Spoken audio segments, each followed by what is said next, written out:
This question is from CBSE Maths 2025 examination.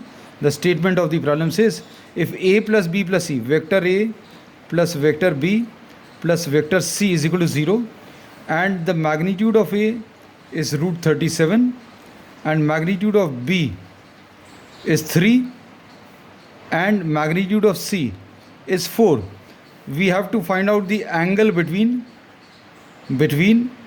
b and c. अब जिन दो vectors के बीच में एंगल निकालना है उनको एक तरफ रखकर बाकी वेक्टर्स को दूसरी तरफ ट्रांसफ़र करें. बी और सी के बीच में एंगल निकालना, तो बी और सी को एक तरफ रखो, ए को दूसरी तरफ ट्रांसफ़र कर लो. अब ए और बी के बीच में अगर एंगल निकालना था, अगर ऐसा होता तो ए और बी को इस तरफ रखकर सी को उधर ट्रांसफ़र कर दे, but angle is required between b and c. अब इसके बाद नेक्स्ट स्टेप क्या है? Take the magnitudes. Magnitude of b plus c will be equal to minus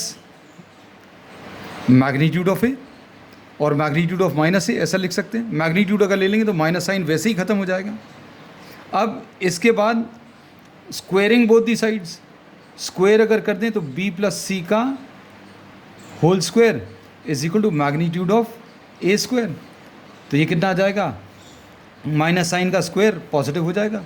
तो अब ये कितना आ जाएगा? Magnitude of b square plus magnitude of c square plus twice magnitude of b into magnitude of c into cos of the angle between b and c. So this is the formula of square of the magnitude of b plus c is equal to magnitude of a square.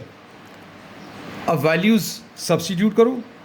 b square मतलब 3 square, c square is 4 square plus 2 into 3 into 4 into cos theta is equal to magnitude of a square. A square का magnitude मतलब ये 37 आ जाएगा. तो 2 3 ज़ा 6, 6 4 ज़ा 24 cos theta is equal to 37 minus 25. 9 plus 16 is 25. ये solve करने पर 12 आ जाएगा. तो कॉस थीटा की वैल्यू 12 डिवाइडेड बाय 24 यानी 1/2. So theta will be equal to 60 degrees which is pi by 3. And this is given in option C.